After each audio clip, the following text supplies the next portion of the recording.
You can start, Jenni. Okay. Welcome to Circus and Changing Realities 2020.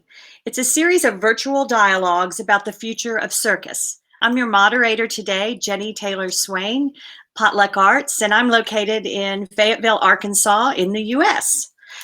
The functioning of society around the world has been challenged by the pandemic on many levels.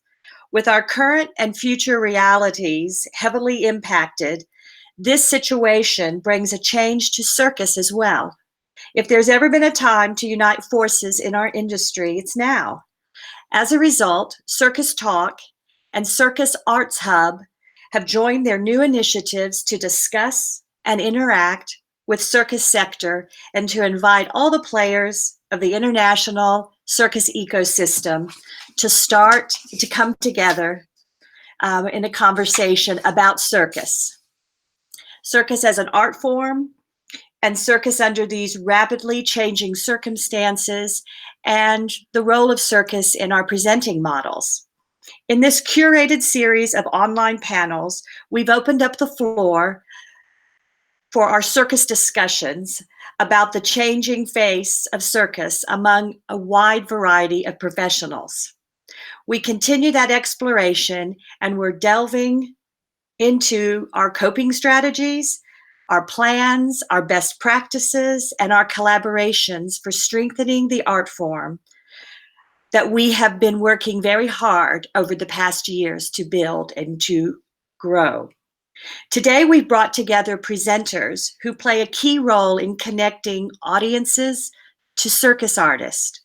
We thought it would be valuable to hear what's being talked about within the walls of presenting venues, what issues presenters are dealing with, how organizations are managing, what the conversations are with artists, with managers, where support's coming from, where you think circus is, and what artists can do to work with presenters. So let's jump in, and I want to introduce our panelist, and I'd like to ask each of you to just briefly give us your name, the country you're in, your organization, and then your experience or work in the circus sector. Let's start with you, Joy. Good morning, and thanks I don't know if it's morning or afternoon where everybody is, so good day to everybody. My name is Joy Brown. I'm the artistic director at the Music Center at Strathmore. We are a multi-arts organization just outside of Washington, D.C. We are slanted heavily towards music programming. We have an 1,800-seat concert hall, a 230-seat nightclub, a 100-seat recital space, and then a green campus that we program outdoors. Circus is an element of our programming, but we are very, very broad. We are an extremely traditional performing arts presenter model, both high commercial and high art, and circus is incorporated into each of our seasons in some way. Great, thanks, Joy. Mm-hmm. Ruth, I meant to start with you. I jumped the boat, so here, you go on now. Hi, everyone. My name is Ruth Wikler. I'm the Deputy Director of Programming for Circus at TOHU in Montreal. I'm American, so I'm in the US at the moment physically, but the venue that I work for is both a physical venue. It's a round venue specialized in presenting contemporary circus. At its full capacity, it's about 1,200 seats, but it's very modulable. And so different sizes and configurations of work can go inside of it. And we also have other spaces on our campus, which is the same campus where Cirque du Soleil's world headquarters is located, as well as the National Circus School of Canada. And we also have a summer festival every July that takes over a bunch of downtown and other parts of the city in various venues and outdoor spaces. And we also have the International Market for Contemporary Circus, which I run, which is linked to the festival, or has been to date. Okay, thanks, Ruth. Gintarė, why don't you tell us where you're coming from? You're the most remote, I think, from me you are anyway.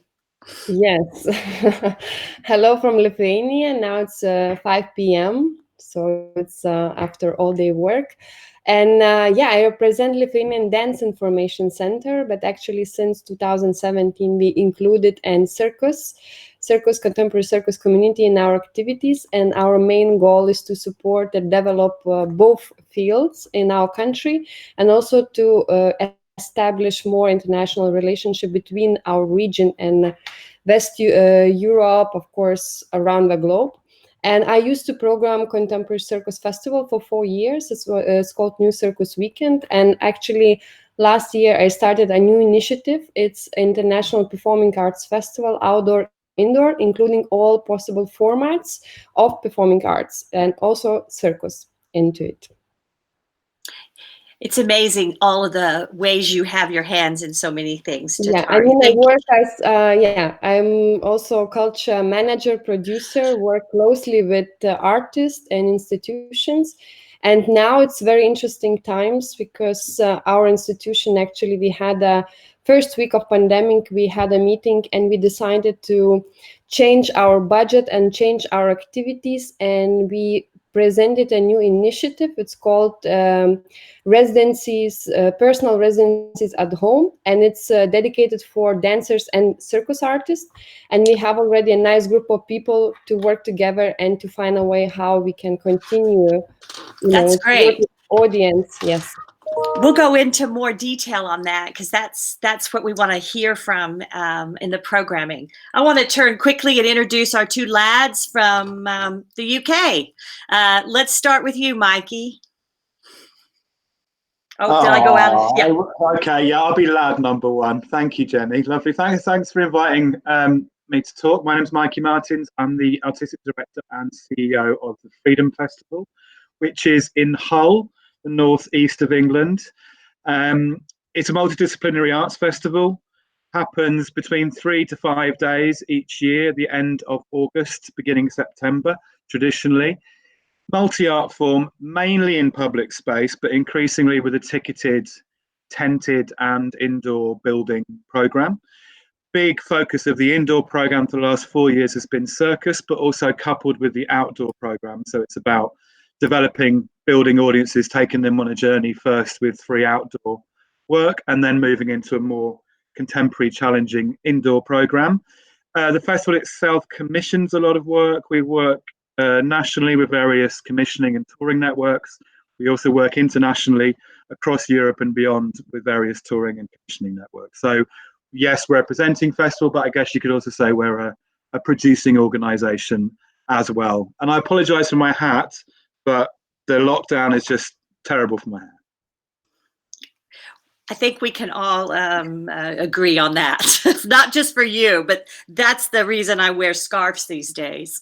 So let's turn it over to you, Adrian. I've just washed my hair, actually, so.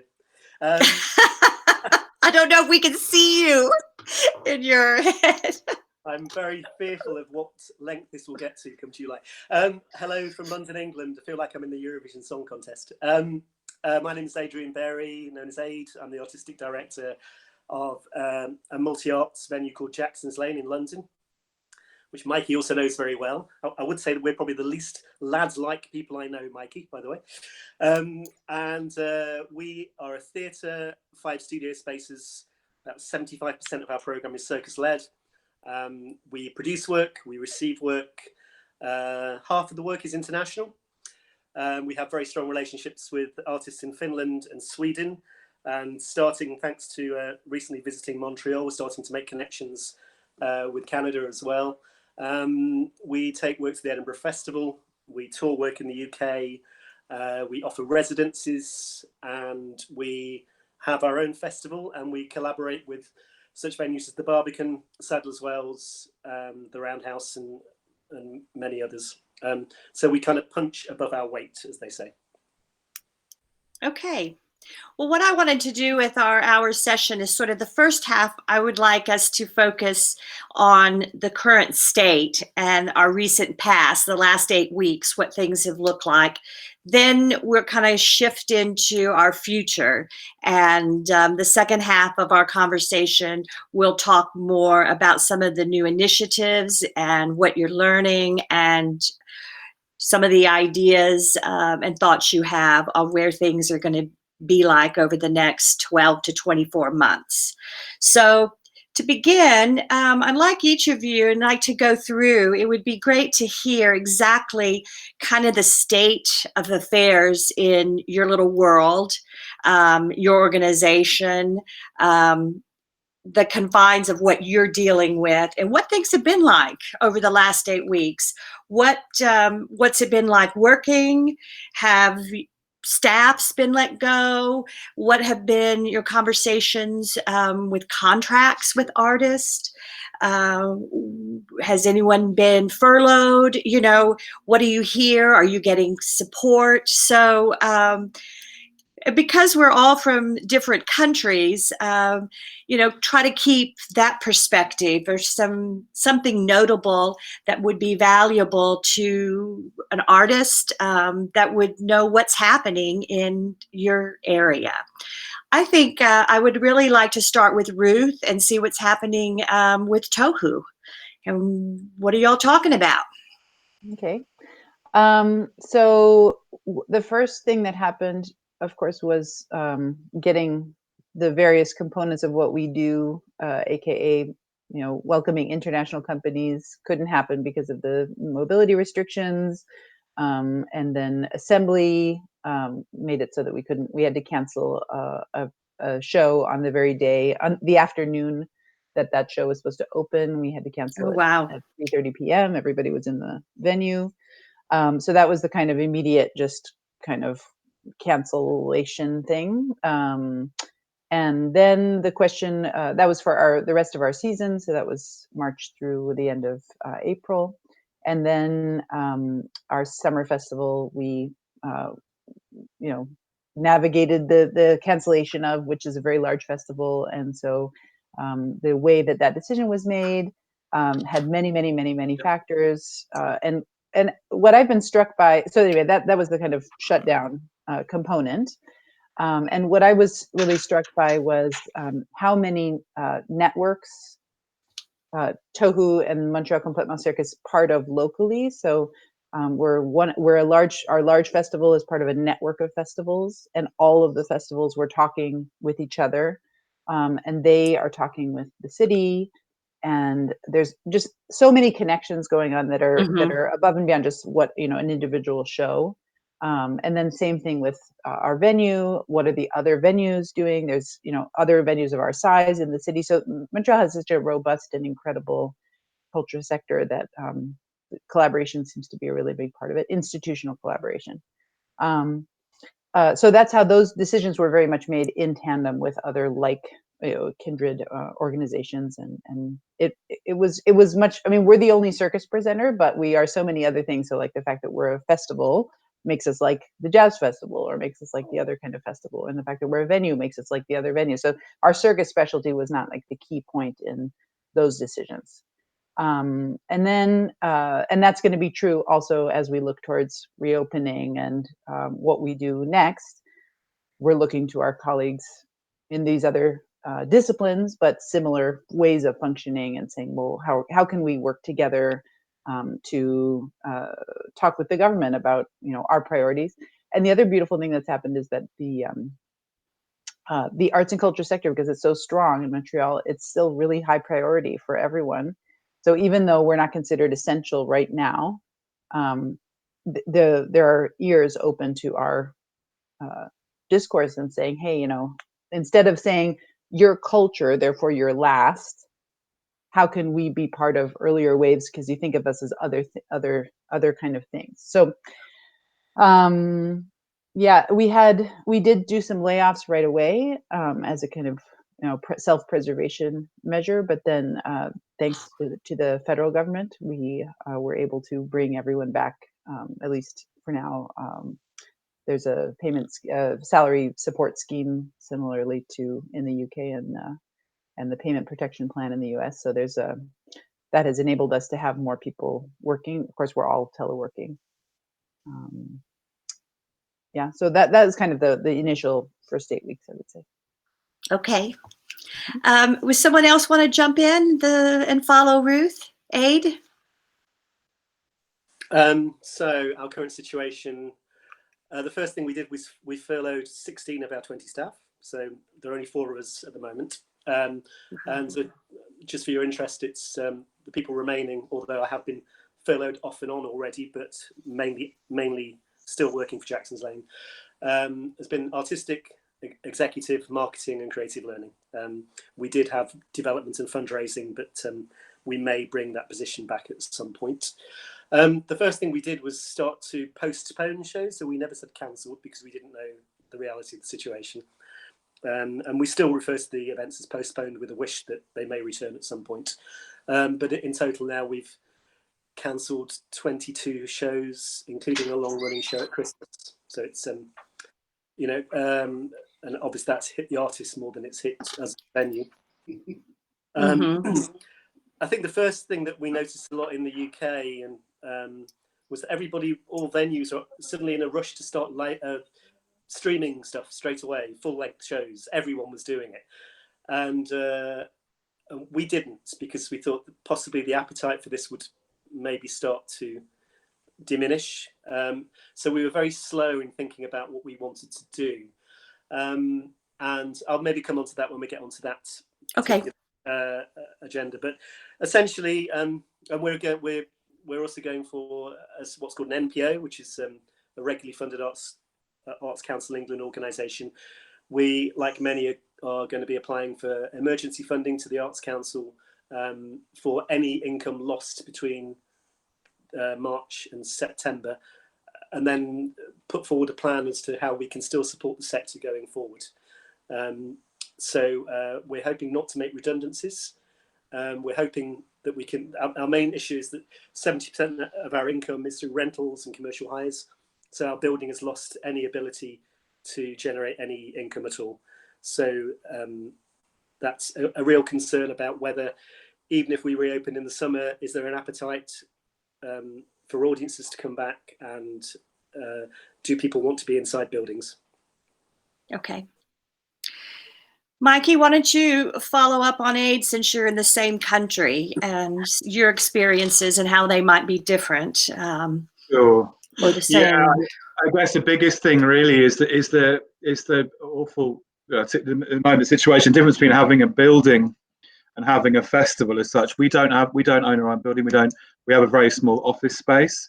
So there's 5 of us full time within the staff team, and then of course that expands hugely to deliver the festival.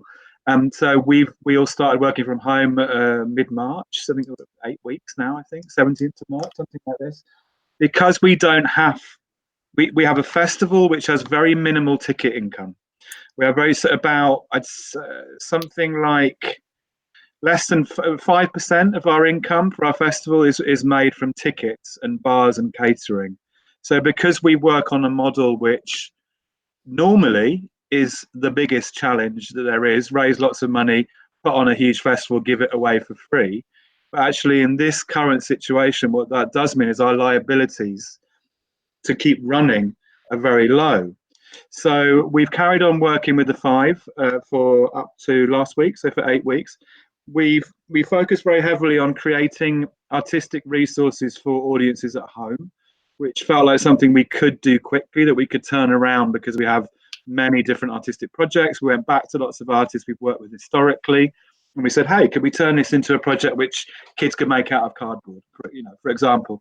So we very much tried to keep present in people's minds in that way. We have just furloughed 2 out of our 5 staff for the next 3 weeks. So it just leaves 3 of us now. And we're just about to announce the cancellation of the festival itself, which would have been I say cancellation, but I say that in a let's say a different way. So we're not going to cancel the festival, but we're not able to present a festival of that scale in public space with large gatherings. And quite frankly, without wanting to get too political, but I've just been driving for 4 hours and listening to the radio. I had to make a journey to pick somebody up to do something. So the ambiguity around the government messaging to the general public in terms of when things may reopen or what might, we understand that there's a lot of speculation. People don't know. There's a lot of unknowns in this situation, but quite frankly, for theatres, for events and festivals, it's infuriating. because of course we in our heart all hope we can do something. We want to do something. That is the nature of the people that we are.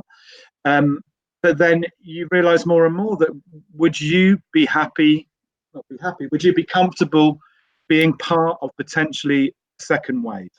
So if you're inviting people to gather together, there's another layer of responsibility now, which I think we're getting to, where if we're able to make the decision that actually we should not do anything live in public until we're very sure that that is going to be a safe thing to do. So the long and the short of it is, in a way, our festival model, we're okay. We're squirreling money away. We have reserves. We will survive.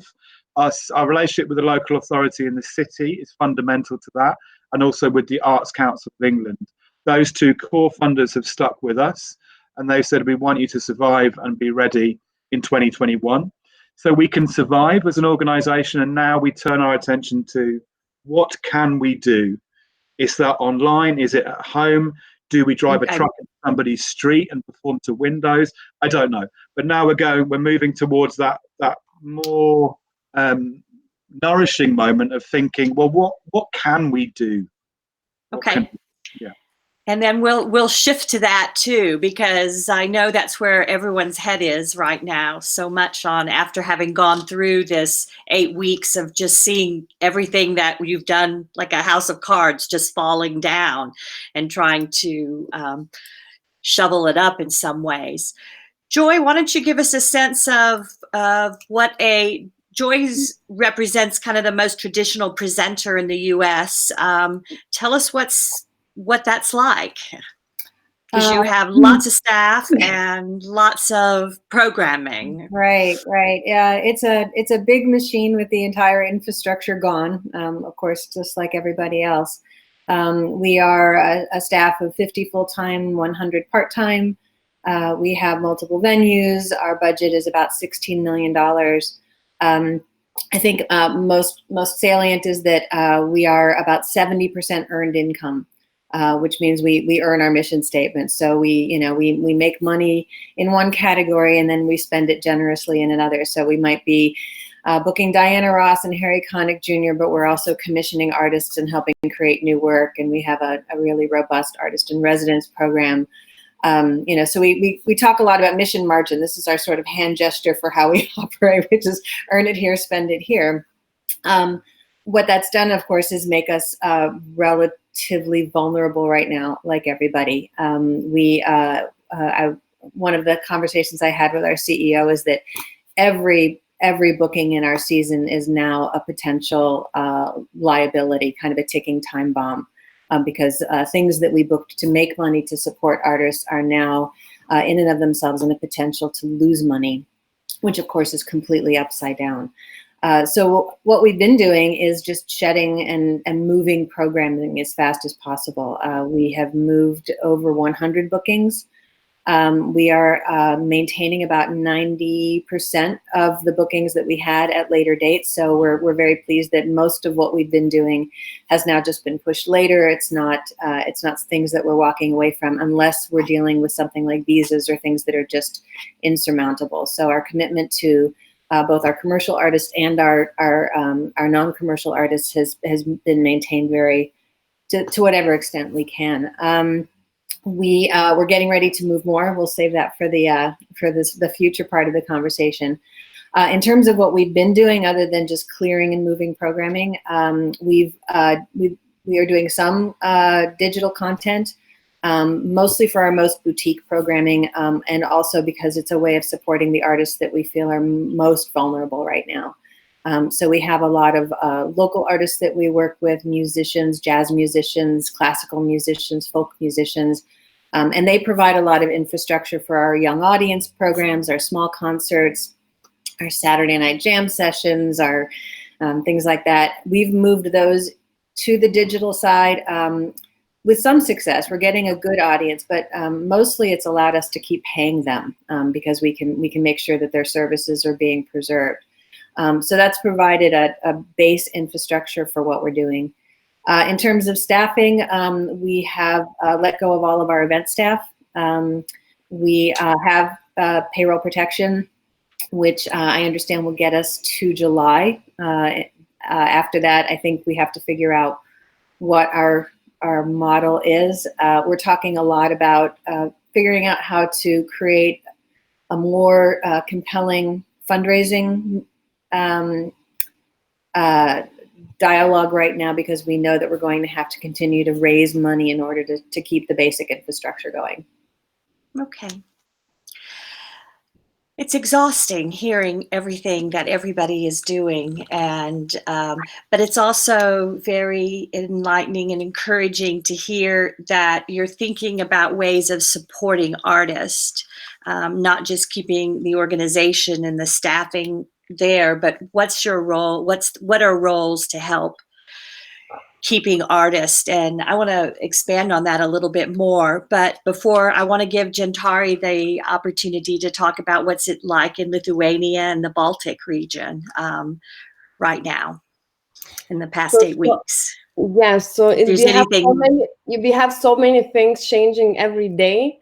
Actually, we have some activities now, like cafes and bars are open. Everything about outside is open. Churches are working.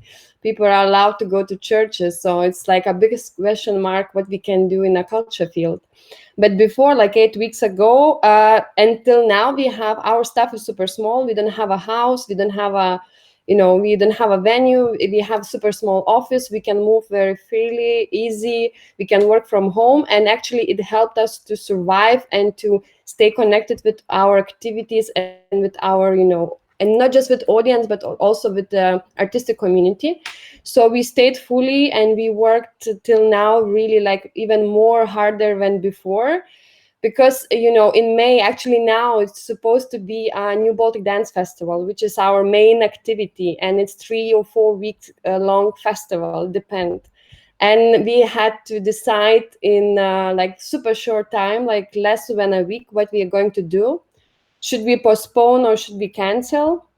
And we made a decision to postpone a festival to super crazy period in the end of the year, so the end of November, beginning of December, and it's super risky because we know what it could be the second wave, and also we don't know, the security measurements. So we cannot announce the program yet.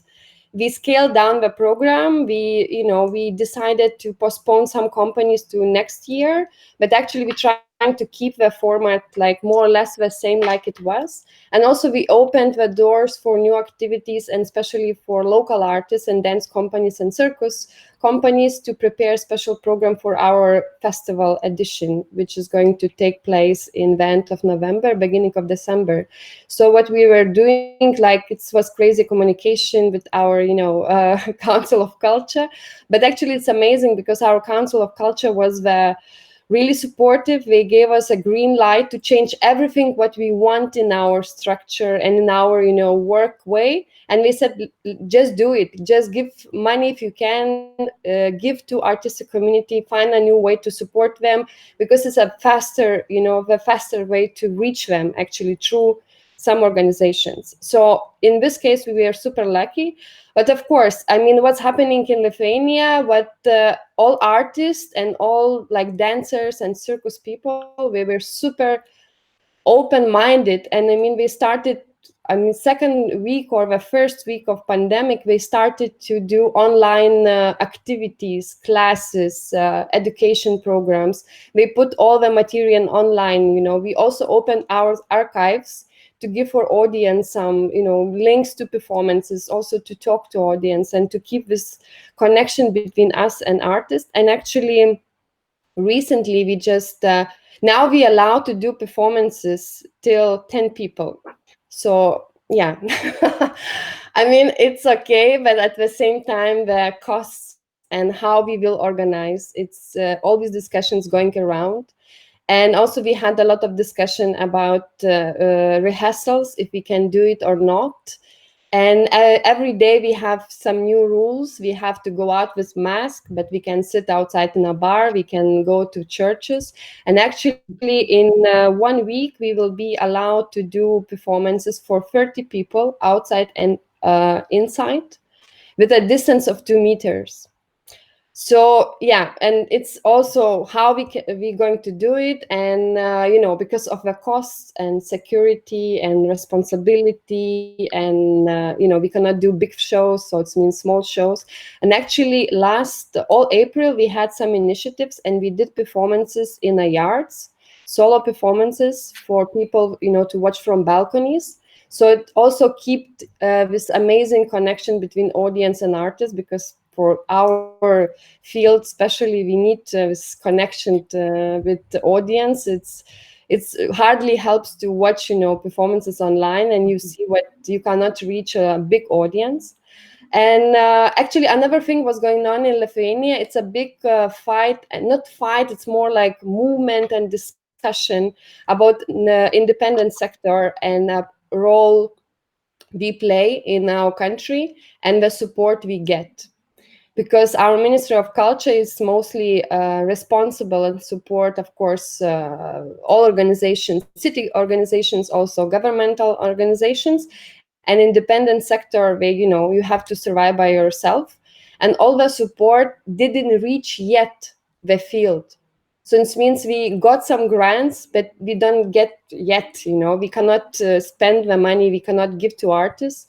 So it's May, and we're still waiting. It's still many discussions going on how we have to support our community. Yeah, it's so many things every day. I mean, we have discussions.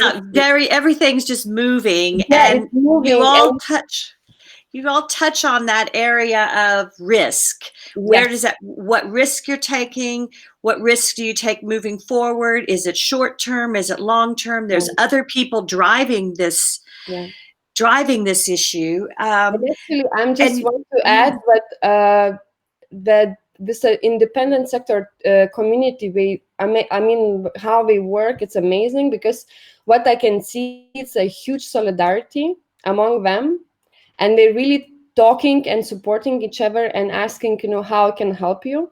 And also what's interesting, it's events going on in Europe, what we calling to each other, we calling to France, we calling to Belgium, we calling to other countries, and we speaking, we sharing, experience, what is going on in this, support level, what, if you have a support or not, how we can help each other. It's something new. Is anybody else having those international or lots of conversations among other venues and presenters that you could elaborate on? I see Aid, you nodding your head. All of you guys are. Are you finding yourself more connected to your peers and colleagues? I think it's being in because the borders are closed. Yeah. The connections are less like we're doing something literally together and more just solidarity based, but certainly it's a lifeline, I think. Well, let's talk. Let's move forward. I guess I want to expand a little bit on this notion of supporting artists, and how are artists being talked about in your organizations amongst your colleagues, or amongst, and where does that roll? A lot of the CircusTalk audience are circus artists. So I think they would be very curious of what that kind of dialogue sounds like, or what are the topics you're talking about in relationship, because you are the lifeline to you have been the lifeline to their work. So Ruth, you had your hand raised immediately. Well, I'm sure we all have responses to that. So I don't know if you want to go around, but I can just say that. So basically, TOHU has as a mission supporting the circus arts. That's our mission. Right. So the window for us has just been, we usually have done our mission by, bringing large groups of people together and seeing shows that were meant for touring. And so that our dialogue has been kind of, when is that possible, and what fills the gap between now and when that becomes possible again. Certainly, as that looks further and further, that moment of being able to do that again keeps looking more and more distant to us. And so then the question of what comes before that becomes more and more important. And also, so the first question we have is, what can we do before we open our building to the public at all? And certainly we have capacity to, we have technical capacity for artists, circus artists, to be able to train. So we're trying to set up situation that artists could train, and certainly asking, you know, all of Montreal's great circus artists to sit at home is a horrible penalty in terms of their, you know, it means that they've got an uphill battle to kind of get back in the game once they are performing. And so that kind of using our building to serve that gap, that moment, you know, that transition moment, getting back into shape is a first thing we can do.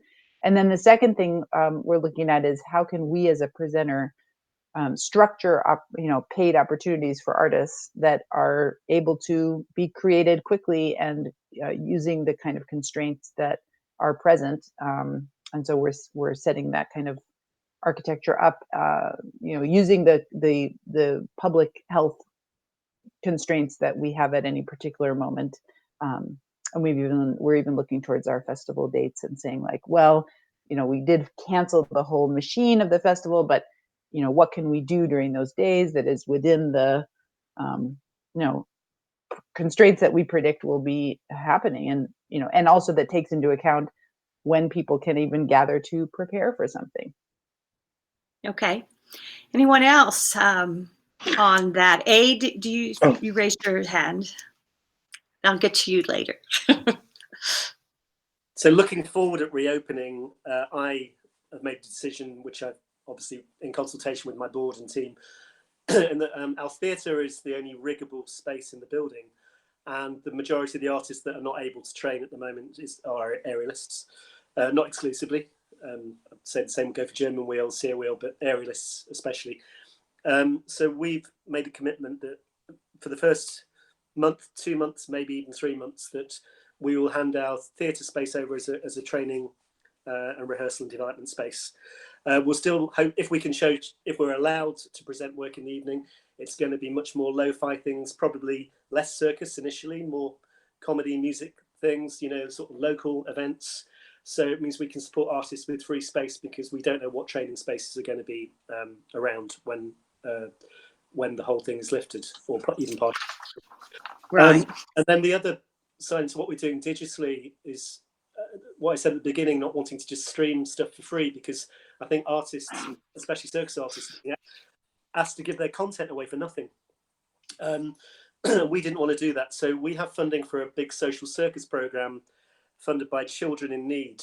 And they've agreed to let us redirect our money to do it online. So we're paying our circus tutors to do 30-minute online tutorials, which originally were for small groups of young people in North London. Now we've opened them up to anybody, the public and online. We do a live one, and then it sits on YouTube and Vimeo.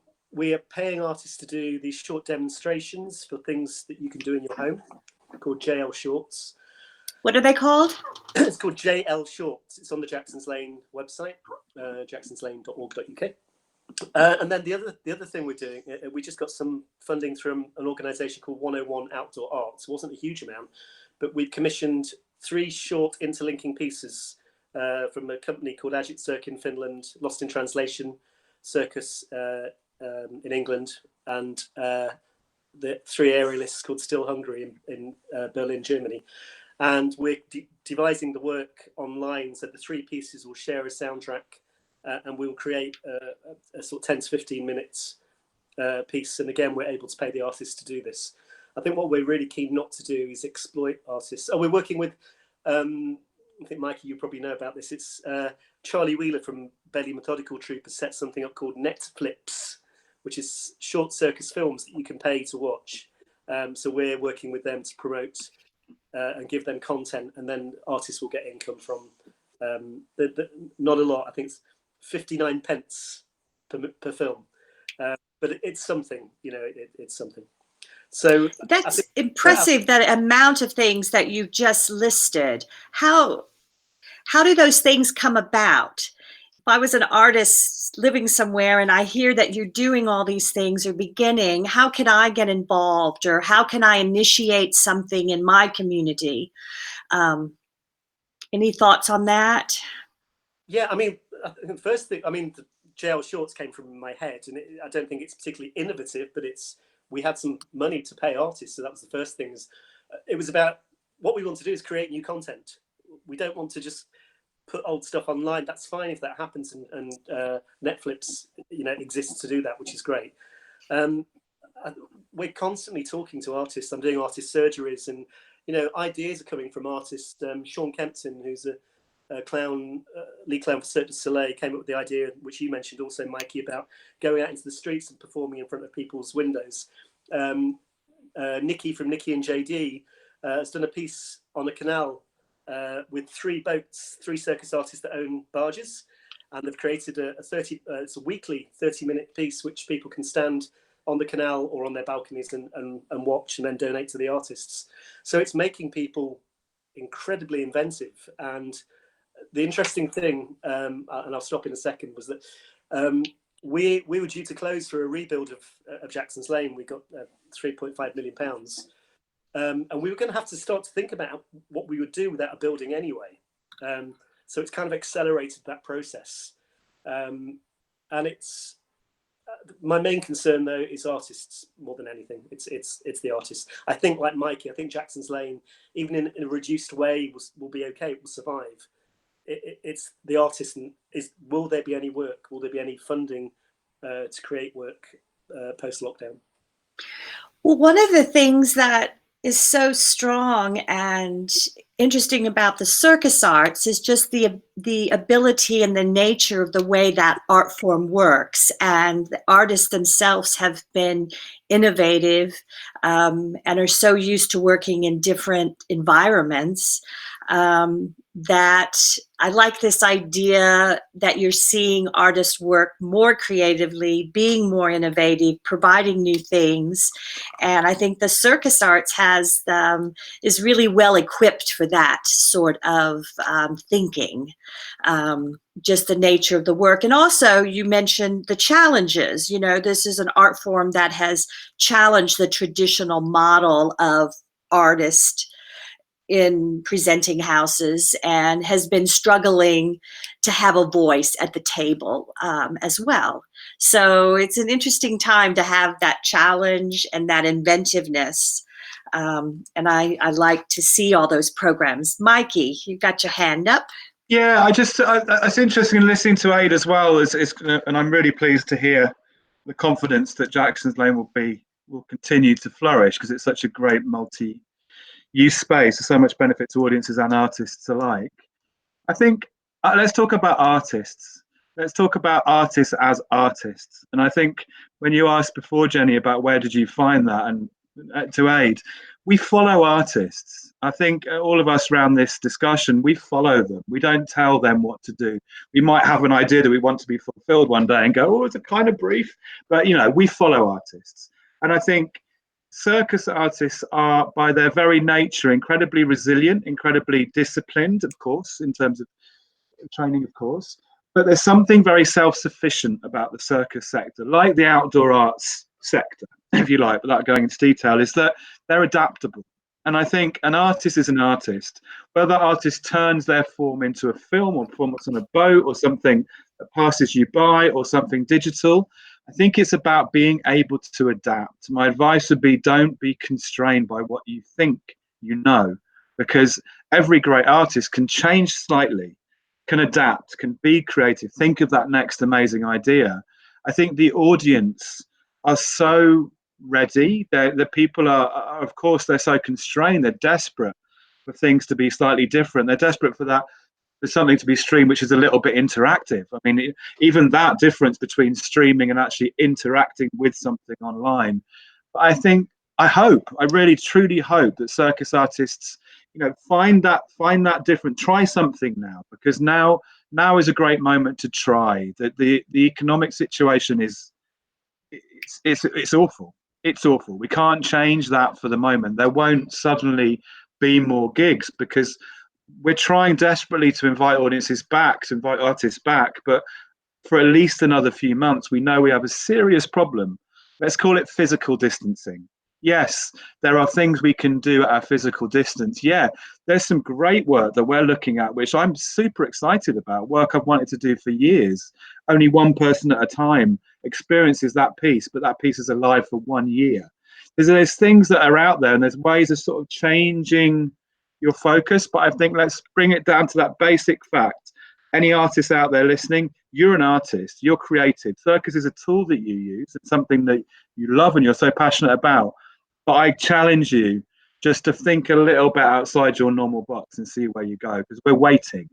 We're really waiting for those ideas. Ruth, or did you raise your hand, or were you scratching? Yeah. Well, I guess. Anyway, one thing You're protesting. One thing I didn't mention is that we have this international circus market that we usually have during our festival, and we've been looking at how that could serve, the online, how that could be alive online in a way that's meaningful and relevant to artists and presenters, and we're putting the sort of digital architecture of that together, but that should launch within the next few weeks, and basically to create opportunities for artists to pitch and not only their full-length shows, but also we've expanded the categories to what they can offer to include engagement methods and opportunities, and also kind of specific responses to the current situation and things. So it becomes more of a marketplace of ideas and artist visions, and not necessarily like a product. Well, that as well, but because the system of the presenting machine has been disrupted so seriously, I think falling back and saying, okay, well, really it's about relationships between artists and presenters, and less about that particular way of doing things that we have done. And the other thing I just wanted to say is that, I forgot. I'll bring it up later. Okay. Well, in planning forward, you all touched on this idea of this intermediate period, because there's still this idea that we're going to get at some point back to where our lives might have looked like and what the presenting model looked like, and going to venues and going to festivals. But in this intermediate time, you're piloting, you're experiencing new things. Artists are bringing you ideas. Your own staffs are probably coming up with ideas and reaching out to artists. You're asking people to shift and pivot and do new things, experience tools and resources that are new that we don't have maybe training in. With the digital, I think, Aid, you mentioned, you didn't jump on the bandwagon to get things out there digitally because of the fatigue of audiences. How do you manage and juggle what things are permanent? You're trying a lot of new things. What's working? What does it cost? Is it worth the effort? How do you assess that? Joy, why don't you throw that out? I'm going to point that to you. I can't say that. I'm pointing to you. We've been talking a lot about having a model that can toggle up and down, because what we've realized is that we are still at the beginning of this. It's going to get looser. We're going to have more permission. There's the potential for flare-ups. We will have less permission. So as we've been clearing parts of our schedule and trying to just move things further down so that we can make sure that we have a future that's a year or two down the road, we're trying to examine all of the kinds of things that can, what we call, toggle up. So we're just saying we have to be able to toggle up and toggle down. And that means having more very specific conversations with artists about what they can do on relatively short notice. Because our planning window has just been obliterated. So, we don't have the luxury of knowing what we're going to be like in 6 months, 9 months, 3 months. So we're doing a lot of work to understand the potential scenarios in our buildings. We're looking at what it would take to move our events from our 230 seat room to our 1,800 seat room that's been scaled down to 300 or 400 seats.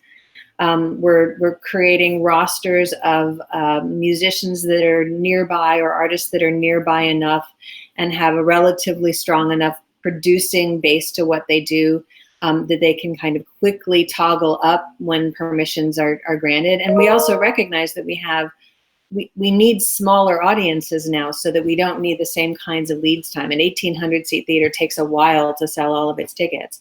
But if you're doing an event for 400 people or 300 people in an 1,800 seat theater, you don't need the same windows. And we're also going to be delivering to an audience that is going to have a lot of pent up need and desire. So that's kind of the base of our conversation. There's sort of two tracks to it. One is just the pure safety of artists.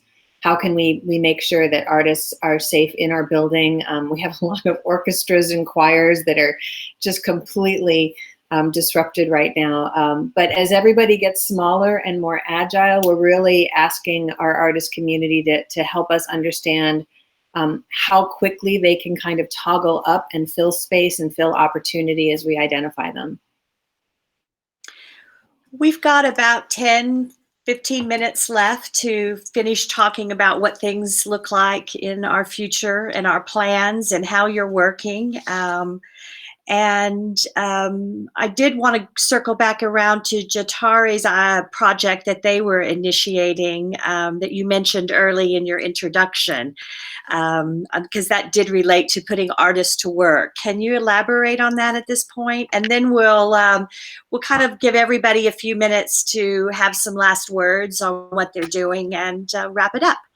Gintarė.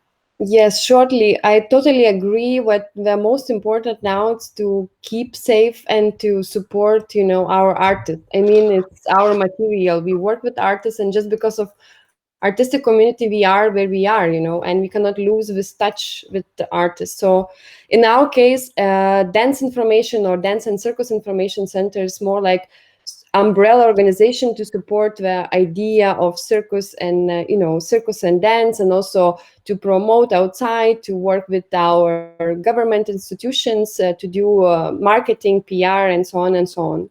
And actually, during this pandemic, we stopped it and we understood what we have to change completely how we work, and to come back to our community and to support and to dedicate part of our budget straight to artists.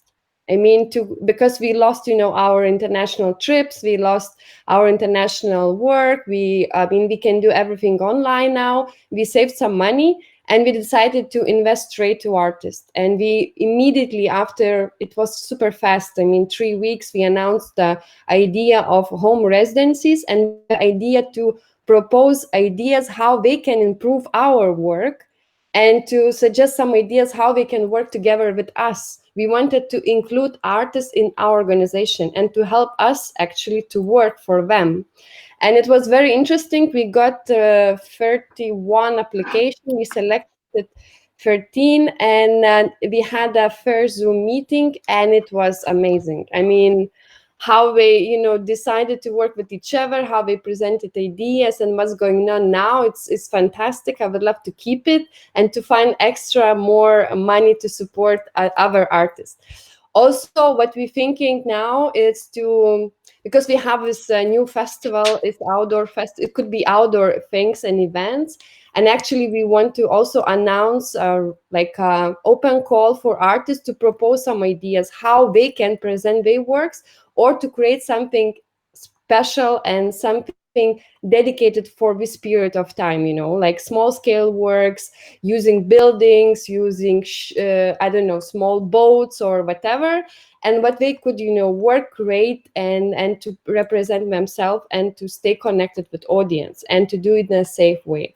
So we're working on this idea, but my point of view is not to lose the connection with artists, and also to give a voice to artists. I mean, they know. I totally agree with Mickey, but it's really, I mean, they are, they're super creative, and we have just to invite them, to support them, and to give a place to work and to trust them.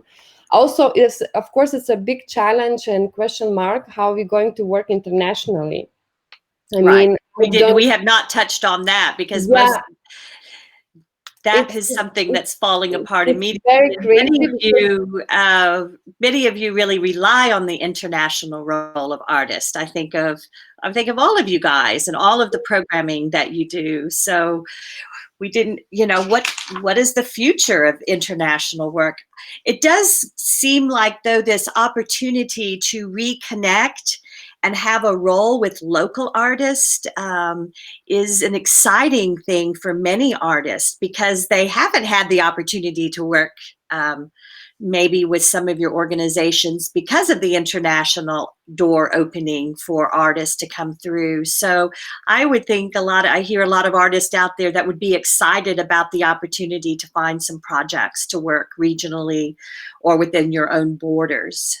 As we wind this down, why don't you give us each some of your thoughts on your future and your plans? And Mikey, let's start with you on that, on some of the future roles, and where do you see you guys working?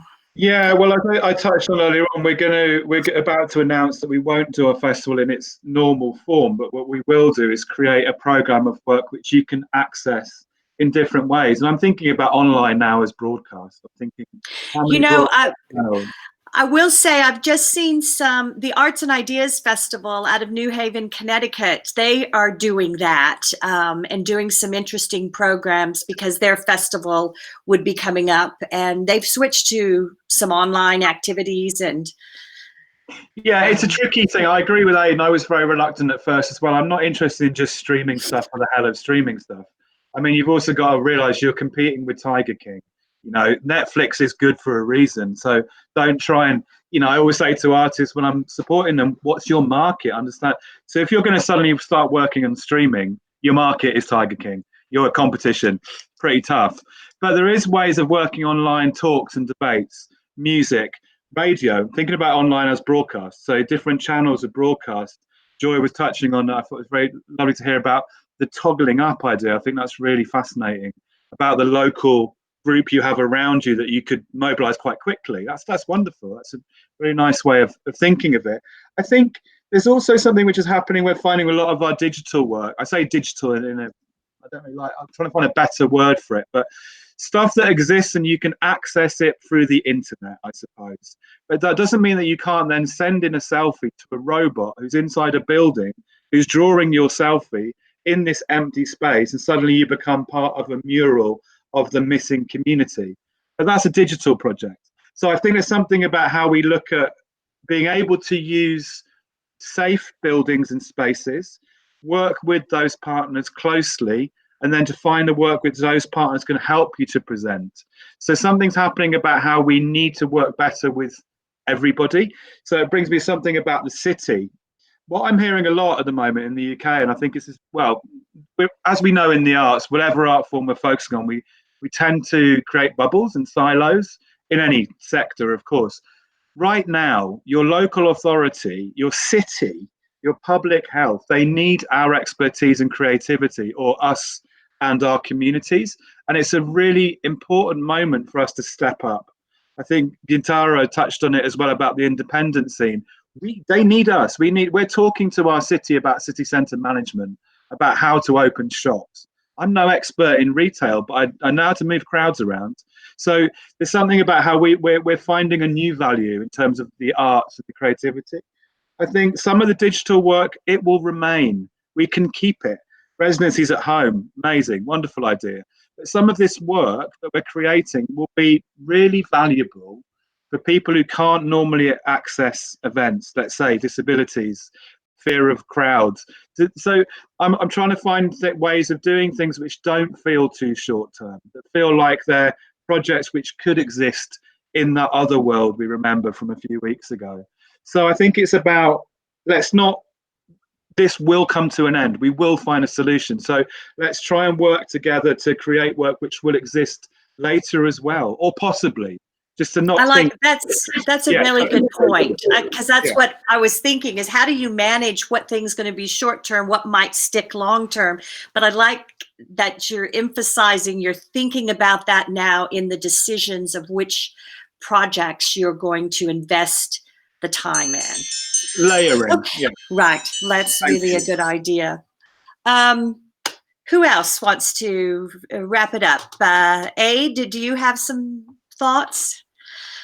Yeah, I mean, I could talk about specific things because I'm writing lots of funding bids at the moment. We've got an idea of creating 3 digital associate artists that can deliver projects for us on a long-term basis, and we're planning an outdoor work with 10 emerging aerialists, which we were planning anyway, with in a wood near our venue with a company called Scarabaeus. However, so they're specific projects, and these things hopefully will happen. But one of the things that I don't know if you know about Jackson's Lane, we're not only a circus venue, we're kind of like a social experiment.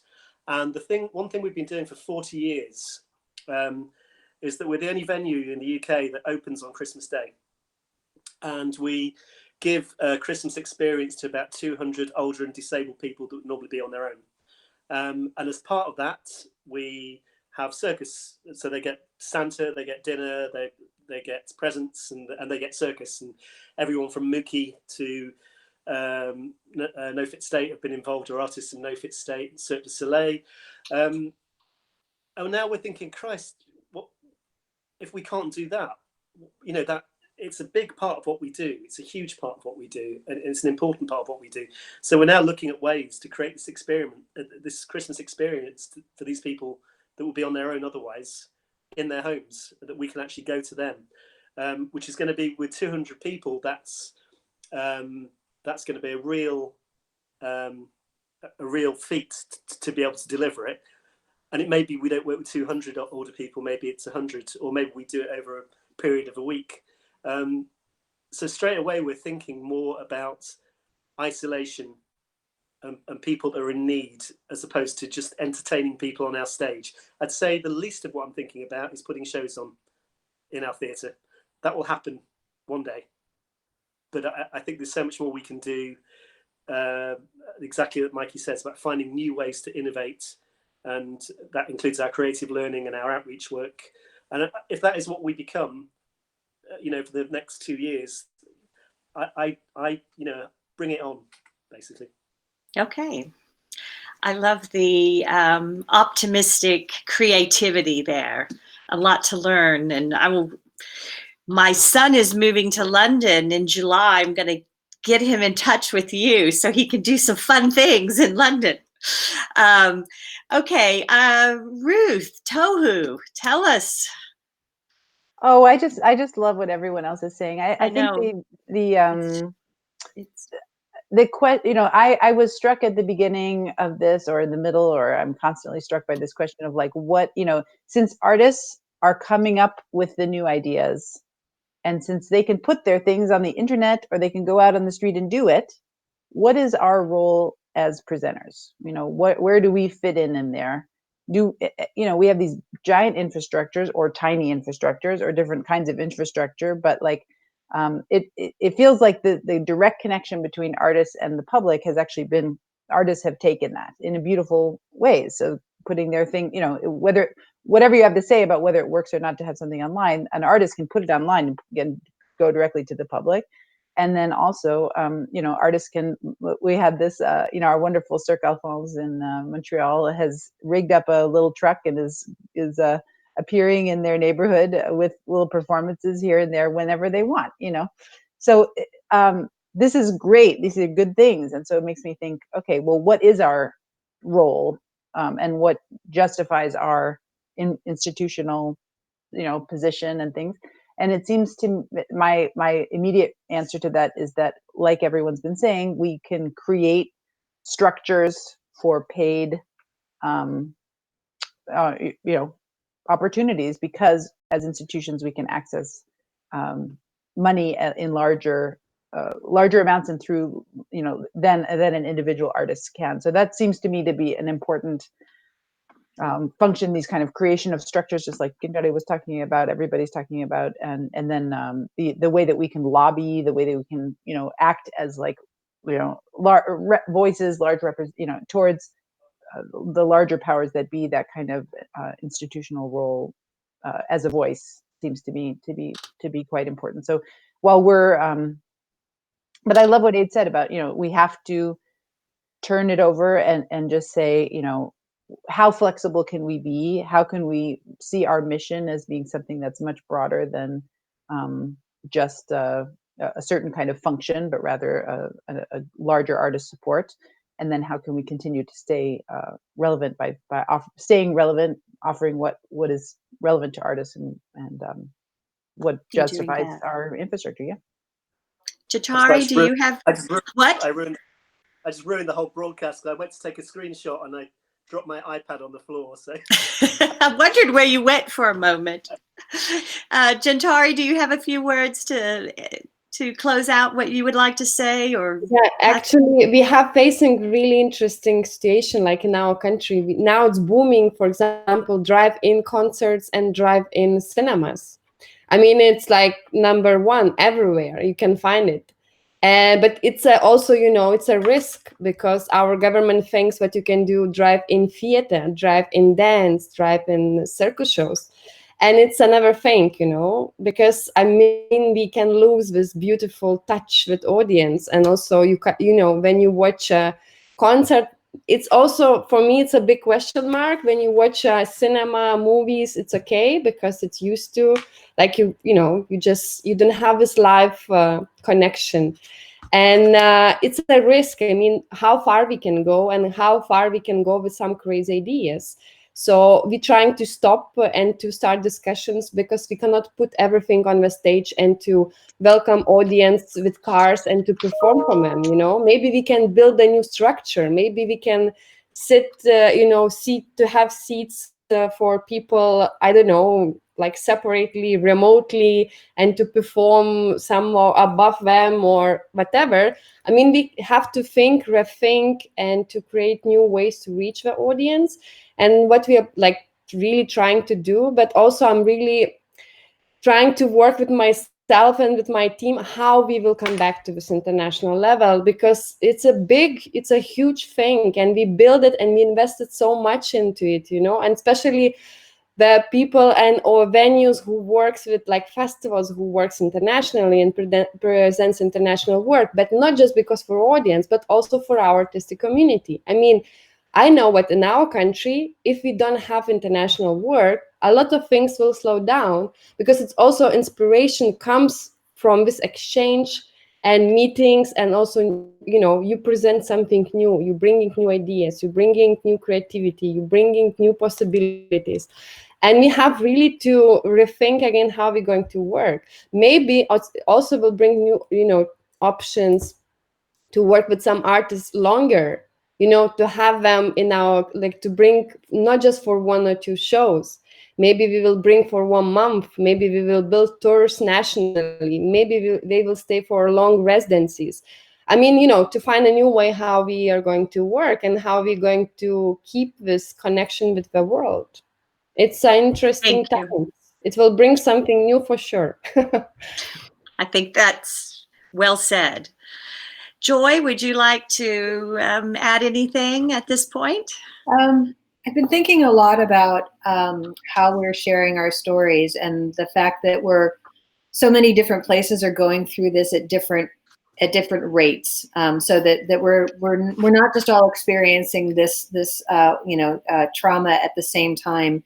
Different parts of the country and different parts of the United States are coming out of it, going back into it, and I think that's an opportunity. And I want to keep thinking about how to talk with one another. I think the United States is going to be Swiss cheese when it comes to stability and infrastructure. There are going to be parts of the country that come back online and parts of the country that are in the most extreme versions of the shutdown at the exact same time. So as we kind of broaden our lens and think about that as an industry, that's also an opportunity, because it means that you can have conversations that imagine yourself 3 months forward or 6 months forward based on what other parts of the country and other colleagues are experiencing. So I'm thinking a lot about that in terms of the agility that we need to respond to this as we sort of change with each phase of this, that we can also use each other's experiences and stories and start working more to get best practices and those stories out to one another. Thank you. Well, unfortunately, we're going to run out of time. I want to thank all of you. Your creativity, you're inspiring to hear all of the ideas and the things that you're exploring and going to be initiating. It is very optimistic, and it is. We work in a field that responds to that, and the circus arts, you know, have a special place in that. And this is an opportunity for the arts to really shine and to show that innovativeness. So with that, I want to thank all of you again for attending and for being a part of this conversation. I'd like to invite everyone to visit CircusTalk.com. There is a COVID-19 response page up that represents tools for artists and for companies. And I want to thank the things that CircusTalk has been doing and the creativity that CircusTalk has been creating new features in events that they have a new feature I want to tell about that's it's in the event section on the page that can help artists get paid for your work. With the basic free membership, you can list our live stream on demand shows there. You can sell tickets, or you can collect a pay what you can donations, and you can even list your classes, workshops, and you can collect the class fees directly through CircusTalk via PayPal. So CircusTalk is continuing to find ways to help promote shows and classes on their social media platform. So to reach the whole circus community, you and your audiences, you can put your circus classes on CircusTalk, free and get paid.